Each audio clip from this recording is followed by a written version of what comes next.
Today I'm going to tell you a story so cruel, it awakens something dangerous set in the heart of the American West, where dust hangs heavy in the air and silence often hides violence. It's a land where mercy is rare and fate has a habit of crossing the wrong people at the worst possible moment. It all begins with a single senseless act, small, meaningless to those who committed it, yet powerful enough to unleash a trail of blood, regret, and reckoning that no one could stop. Before we kick off this adventure, don't forget to hit like on the video and let us know in the comments where you're watching from. Law of the West. He hunted 5 men to avenge his dog. The dust hadn't settled yet when Jacob Thornton found what was left of his dog. Old Rex lay sprawled in the dirt behind the barn, his loyal body riddled with bullets, his blood soaking into the Arizona earth. 5 sets of boot prints circled the scene like vultures. They'd shot him execution style, not for protection, not in fear, but for sport, for laughing. The whiskey bottle they'd left behind still had their fingerprints on the glass. Jacob knelt beside his only companion in this God-forsaken desert, his weathered hands trembling. Rex had been with him for 12 years, through the death of his wife, through the loss of his ranch to the bank, through every cold night and empty morning. The dog had never asked for anything but scraps and a kind word. Now he was gone. Jacob Thornton had been a lawman once before. The weight of justice broke his spirit.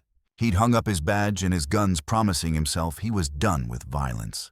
But as he buried Rex under the old cottonwood tree, something ancient and terrible awakened in his chest. They'd taken the wrong thing from the wrong man. By sunset, Jacob had cleaned his cult peacemakers for the first time in 7 years. By midnight, he was riding toward Redemption Creek, with 5 names carved into his memory like gravestones. Before you discover what happens next, leave your like and subscribe to the channel. Comment which country you're listening from. I love knowing these stories travel the world. Now stay until the end, because what's coming will keep you awake at night. Chapter 1. The First Name. The town of Redemption Creek squatted in the valley like a rattlesnake coiled in shade. Jacob rode in at dawn when the streets were still empty, except for the drunks sleeping it off outside the saloon. His eyes cold as January river water scanned every doorway and window. The first name on his list, Tommy Red Hand McClure. Tommy was easy to find. Men like him always were loud, stupid, and convinced their cruelty made them strong. Jacob found him at the poker table in the Golden Spur Saloon, counting his winnings from the night before, bragging to anyone who'd listen about the pathetic old prospector and his mangy mutt they'd encountered on the road. "Shot that dog 6 times, Tommy laughed, slapping the table. "You should have seen the old fool's face. I'm seeing yours right now." The saloon went quiet.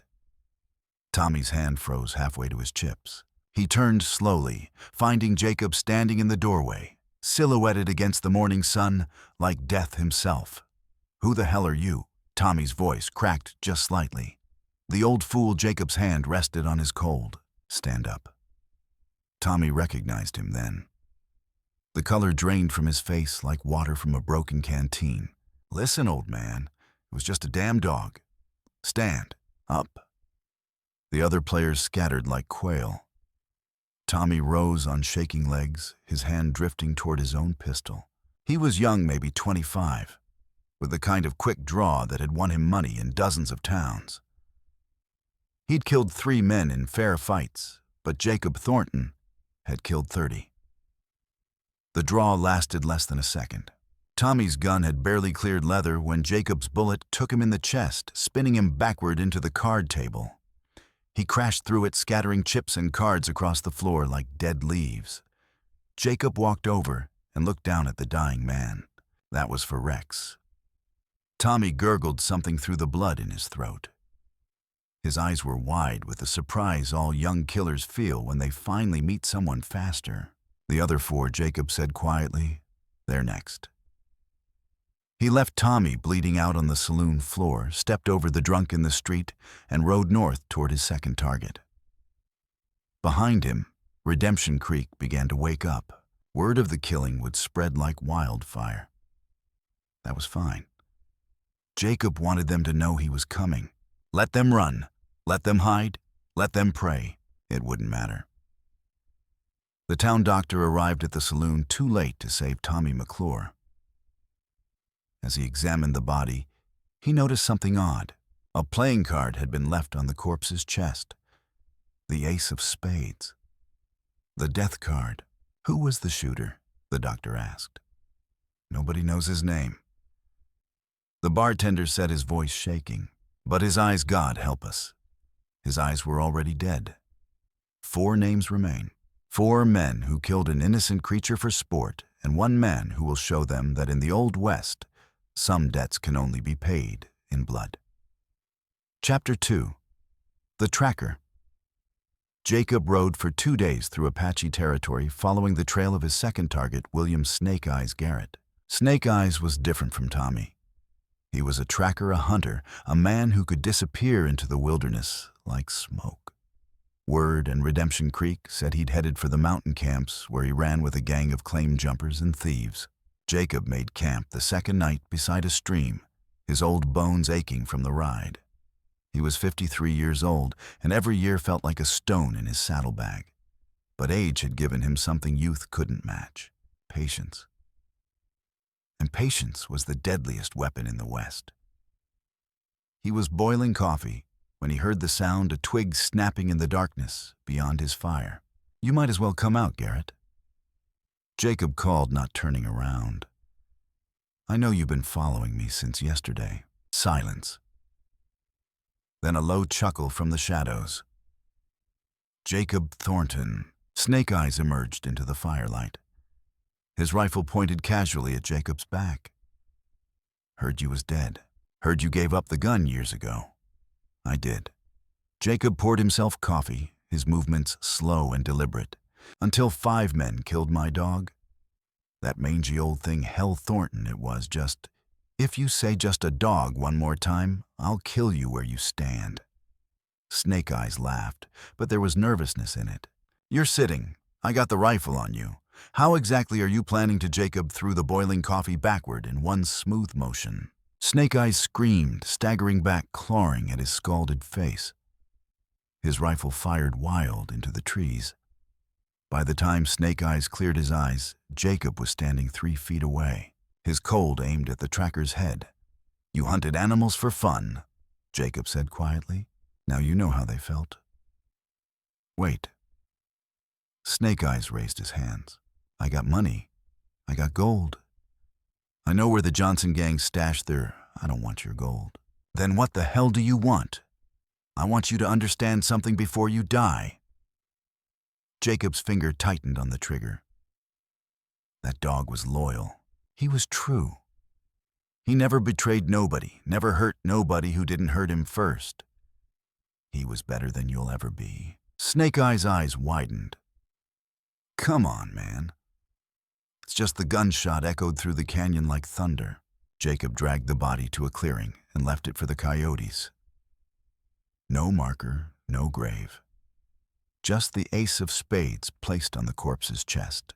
As he rode away, he heard the coyotes begin their feast. He didn't look back. 3 names left, and the hardest ones were still ahead. The next morning, Jacob stopped at a trading post, run by a half-Apache woman named Maria. She'd known him in his lawman days before the world had broken him down. "Jacob Thornton," she said, studying his face. "You're on the warpath. I'm finishing something. Revenge is a poison. It'll kill you too. I'm already dead, Maria. Died 7 years ago when I hung up my badge. Died again 3 days ago when they killed Rex."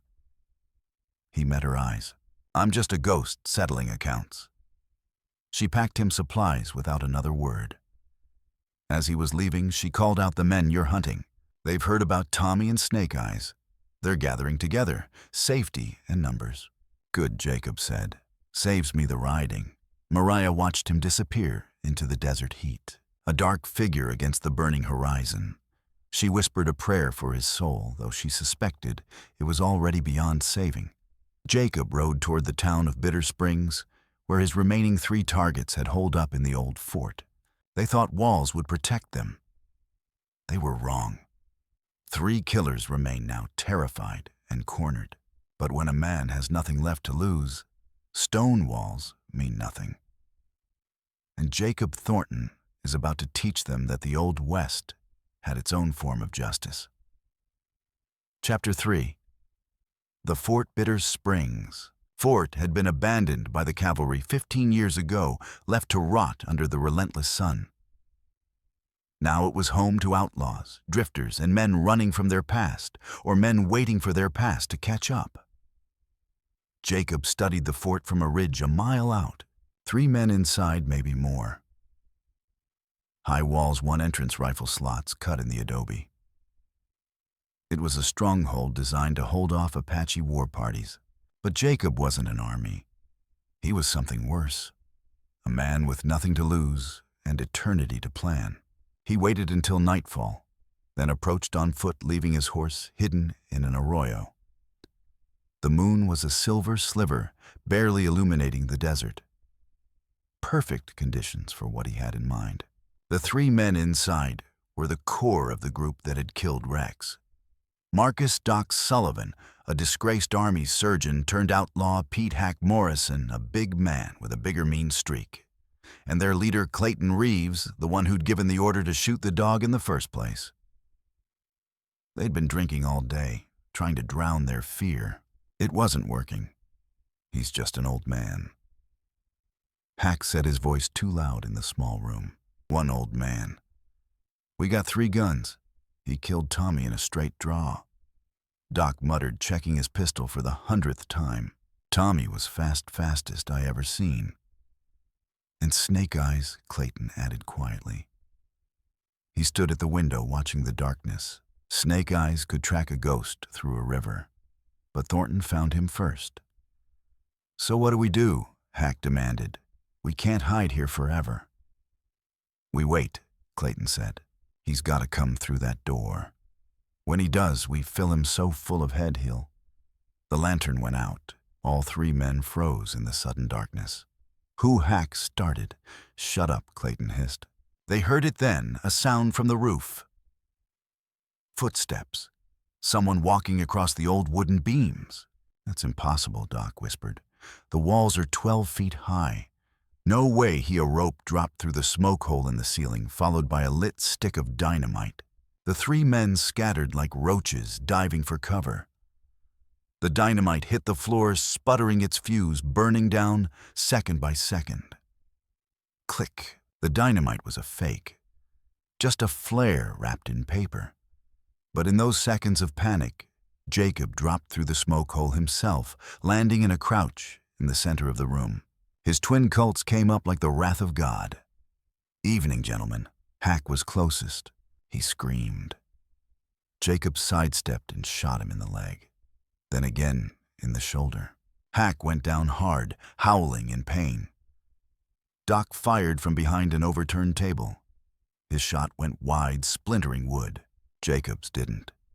It took Doc in the gun hand, shattering bone. The surgeon's pistol clattered across the floor. That left Clayton. The outlaw leader stood in the corner, his own gun steady, aimed at Jacob's chest. For a long moment, the 2 men stared at each other across the ruined room. I'm sorry about your dog, Clayton said. Not afraid, just tired. For what it's worth. It's worth nothing. We were drunk. We were stupid. But we didn't know.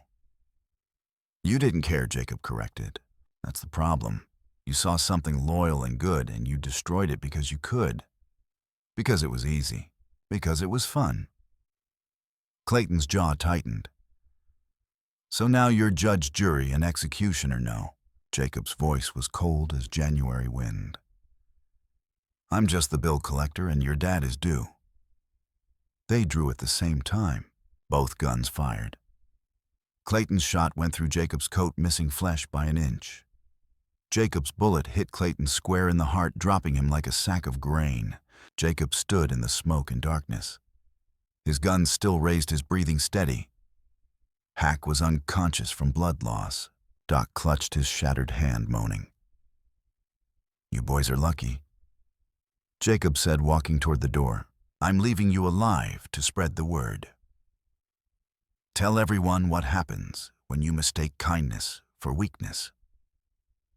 When you think cruelty has no consequences," he paused at the threshold, looking back at the carnage, "and tell them Jacob Thornton died 7 years ago. What's hunting you now is something else, something that don't forgive." He left them there. 1 dead, 2 maimed, all terrified, 4 down, 1 to go. But the last name on his list was the worst of them all. Jacob rode through the night toward the border town of Diablo Canyon, where the 5th man waited. The man who'd held Rex down while the others took their shots. The man who'd laughed longest and loudest. The man named Isaiah Black. But Isaiah Black wasn't running. He was waiting. And he had a surprise for Jacob Thornton, one that would turn the hunter into the hunted. The final confrontation approaches, but Isaiah Black is no ordinary outlaw. He's the devil in human skin, and he's been preparing for Jacob's arrival. Some men, when cornered, become dangerous beyond measure. Chapter 4. The Devil of Diablo Canyon. Isaiah Black was not a man who ran from anything. While the others had panicked, scrambled, and died, Isaiah had been preparing. He'd heard the stories filtering down from Bitter Springs, how Thornton had dropped through the ceiling like a demon, how he'd shot Clayton Reeves's dead center, how he'd left survivors to tell the tale. Good, Isaiah thought. Let him come. Diablo Canyon was the kind of town that existed in the cracks of the law. Mexican on one side of the street, American on the other, loyal to neither. A place where a man could buy anything, guns, women, death, if he had the coin. Isaiah had the coin. More importantly, he had the contacts. He'd hired 6 gunfighters, the best killers he could find on short notice. Not young fools like Tommy, but professional manhunters, men who killed for profit, not pride. He'd positioned them throughout the town, on rooftops, in alleys, behind windows. When Jacob Thornton rode into Diablo Canyon, he'd be riding into a killing ground. Isaiah waited in the cantina, a bottle in front of him, his twin Schofield revolvers within easy reach. He was a big man, 6'4", with dead eyes and hands that had strangled the life out of more men than he could remember. The dog had been his idea. He'd seen the old man camped by the road, seen the mutt sleeping beside him, and thought, why not? We're bored. We got bullets. Let's have some fun. He didn't regret it. Isaiah Black had never regretted anything in his entire rotten life. The sun was setting when word came. Thornton was 2 miles out, riding slow alone. Isaiah smiled. Tell the boys to get ready. This is going to be easy. Jacob saw the ambush from a mile away. He'd been a lawman for 20 years.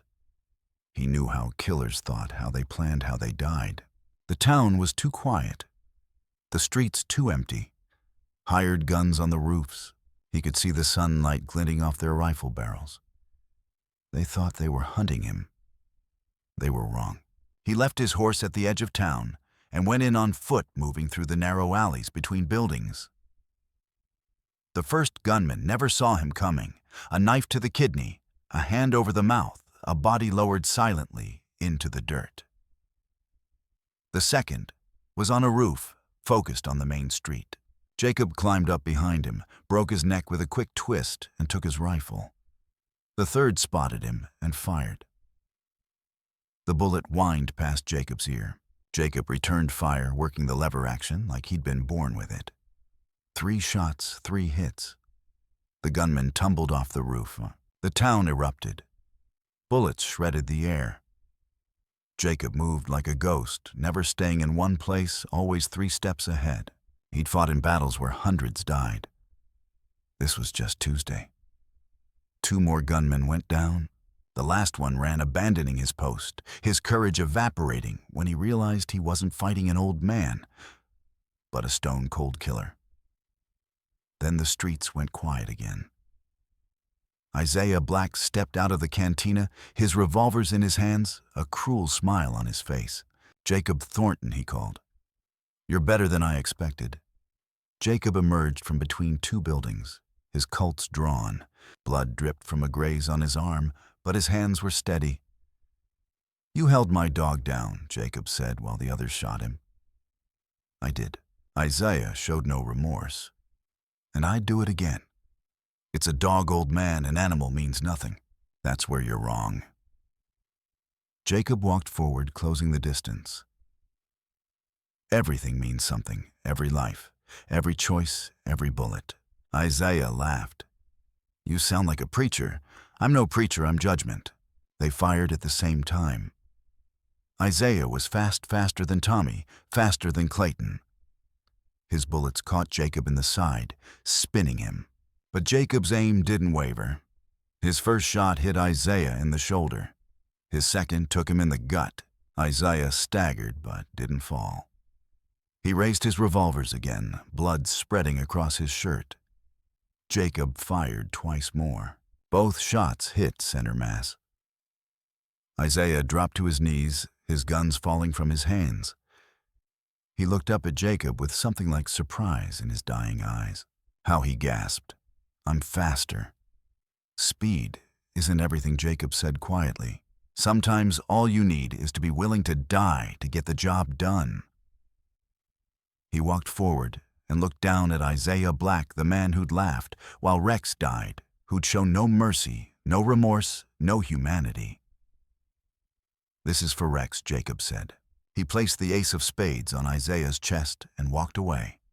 Isaiah Black died alone in the dirt, staring at the darkening sky, wondering when the world had turned so cold. Jacob stumbled to the edge of town, his wounds bleeding freely now. He'd been hit 3 times. Once in the side, once in the arm, once through the thigh. His vision was tunneling, his strength failing. He made it to his horse and pulled himself into the saddle. The animal seemed to understand, carrying him away from Diablo Canyon toward the desert beyond. As night fell, Jacob's consciousness faded in and out. He saw Rex running ahead of him through the sagebrush, young and strong like he'd been years ago. The dog looked back and barked as if to say, "Come on, old man." Not much further now. Jacob smiled despite the pain. "I'm coming, boy, I'm coming." He rode through the darkness, bleeding out slowly, following a ghost dog home. But Jacob Thornton's story wasn't over. Not yet. Because in his saddlebag, folded and forgotten, was a letter he'd never read. A letter that had arrived the day before Rex died. A letter that would change everything he thought he knew about the 5 men he'd killed. And in a town 3 days' ride north, a woman was waiting. A woman who'd sent that letter.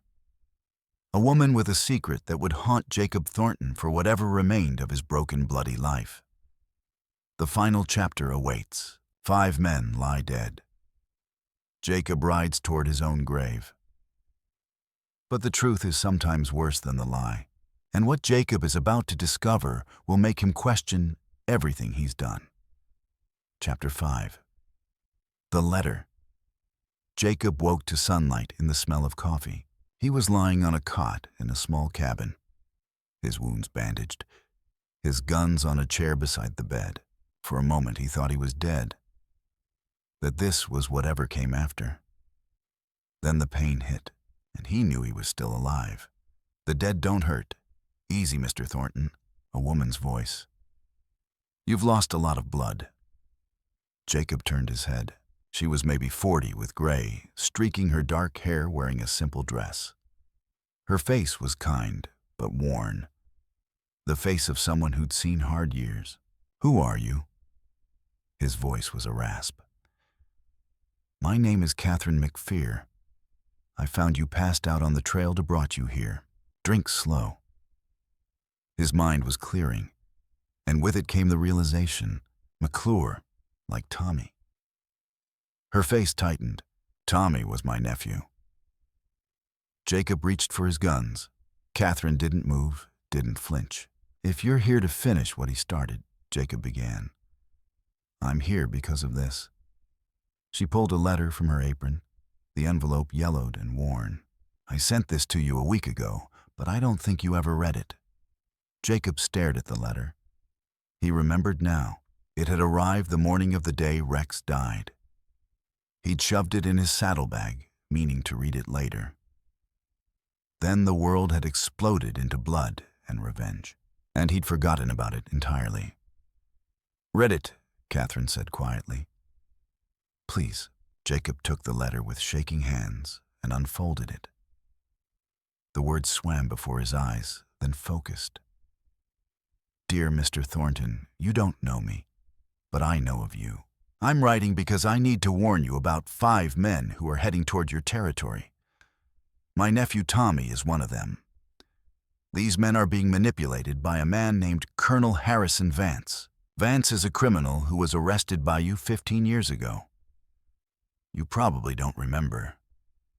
He was just another name on a long list, but he remembered you. He spent 15 years in prison nursing his hatred, planning his revenge. He got out 3 months ago. He tracked down 5 young, stupid men. Criminals, yes, but small time, not killers.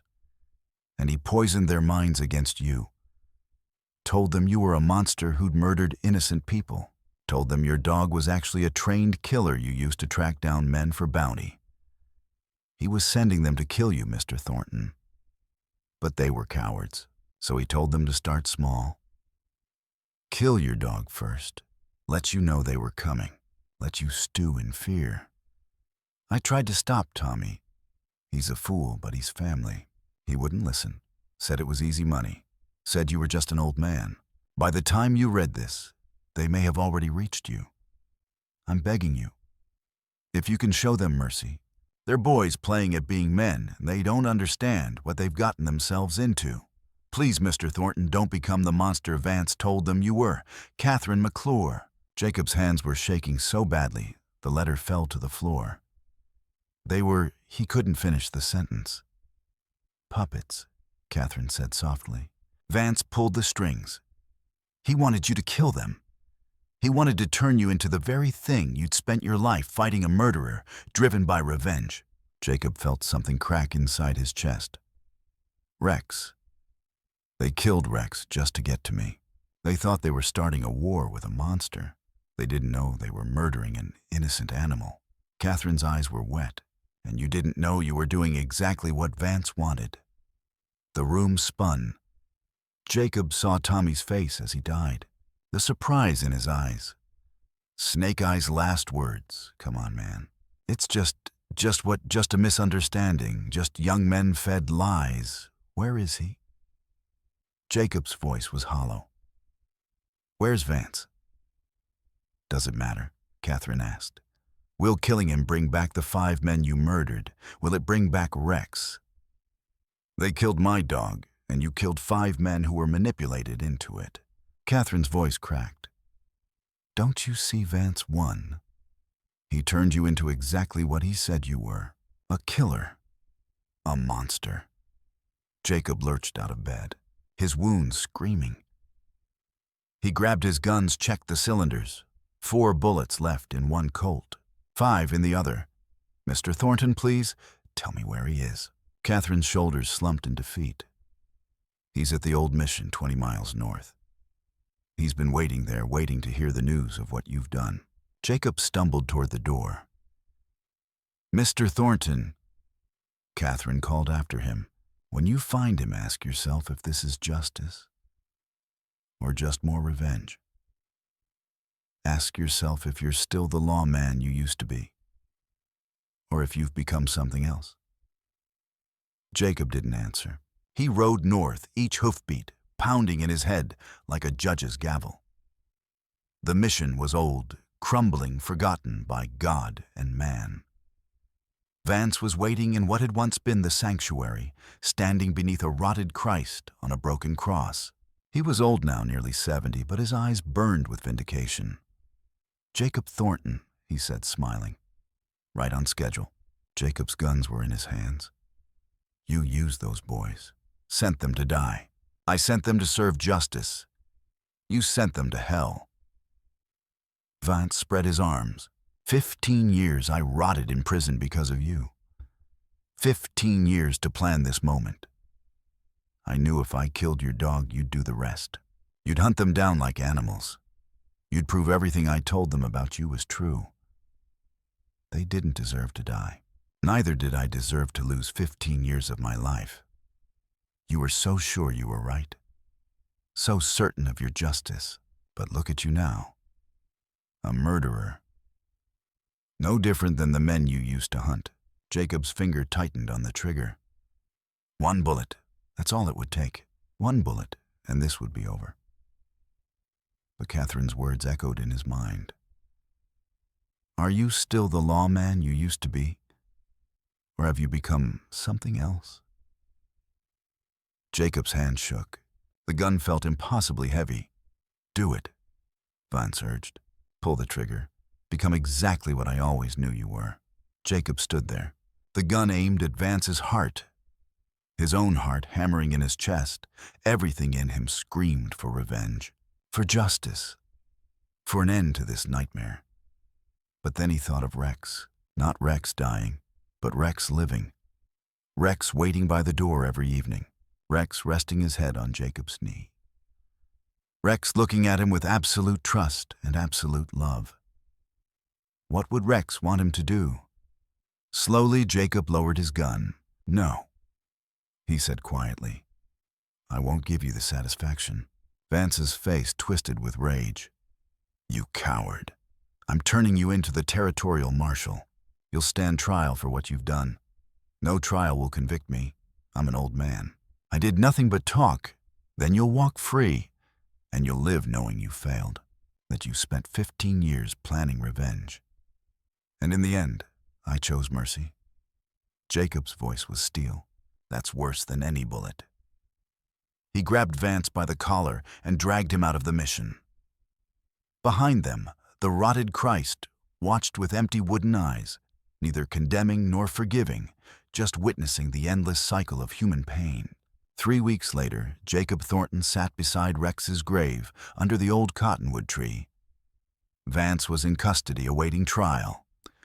Catherine had returned to her family. The territorial marshal had questioned Jacob extensively about the 5 deaths. There would be hearings, investigations, possibly charges. Jacob didn't care anymore. He'd come to understand something in the days since Diablo Canyon. Revenge had given him nothing. It hadn't brought Rex back. It hadn't made him feel better. It had only created more death, more pain, more graves. I'm sorry, boy. Jacob said to the wooden marker, I should have read that letter. I should have thought more and shot less. I should have been the man you always thought I was. The desert wind blew through the cottonwood leaves, sounding almost like a dog's contented sigh. Jacob stood up his wounds, still aching his soul even more so. He'd ridden out for revenge and come back with only regret now. He'd become the very thing he'd spent his life fighting against. But maybe he thought it wasn't too late to change. Maybe he could find a way to honor Rex's memory not through violence, but through something better. Something kinder.